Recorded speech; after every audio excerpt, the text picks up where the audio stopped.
Xoş gördük sizi, çox dəyərlilərim. Əlbəttə ki, əminəm çox möhtəşəmsiz. Qərar enerji seçimi bugünkü mövzumdur. Dainhir aksiz yaradıcılarından biri deyir ki, qərar ağıl oyunu kimidir. Mübahisə, analiz, yaxşı pis tərəfləri çəkmək. Aslında hər qərar enerji ilə uyğunlaşmalıdır. Mən bunu edirəm dedikdə enerjini o istiqamətə yönləndirirsən və bu istiqamət özünə uyğun hadisələri, insanları və imkanları çəkir. Niyə mühakimə təhlükəlidir? Doğru və səhv axtarışı enerjini daraldır.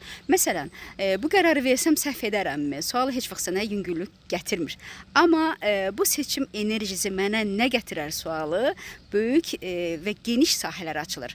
Praktik addımlar ata bilərsən, enerjini yoxlayaraq. Bir qərar barədə düşünəndə bədəninə qulaq as. Yüngüllük hissi varmı? Bu uyğunluqdur. Ağırlıq hissi, sıxılma varsa bu sənin üçün deyil. Bu bir mühakimədir. Sual verərək, əgər bunu seçsəm 5 il sonra həyatım necə görünər? Bunu seçməsəm 5 il sonra həyatım necə görünər? Cavabı sözlə deyil, hisslə gəlir. Genişlənərək və yaxud da daralaraq. Kiçik seçimlərdən başlaya bilərsən. Hansı qəhvə içim, hansı paltar geyinim?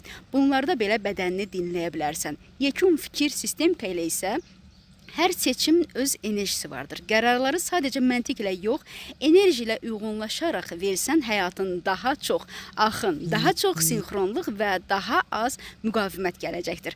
Bu mən idim sizinlə. Leyla Əliyeva həkim endokrinoloq və eyni zamanda şuuraltı spiritual enerji elmləri mütəxəssisi.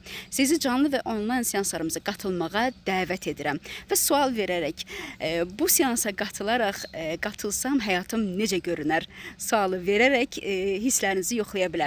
Hələlik dostlar.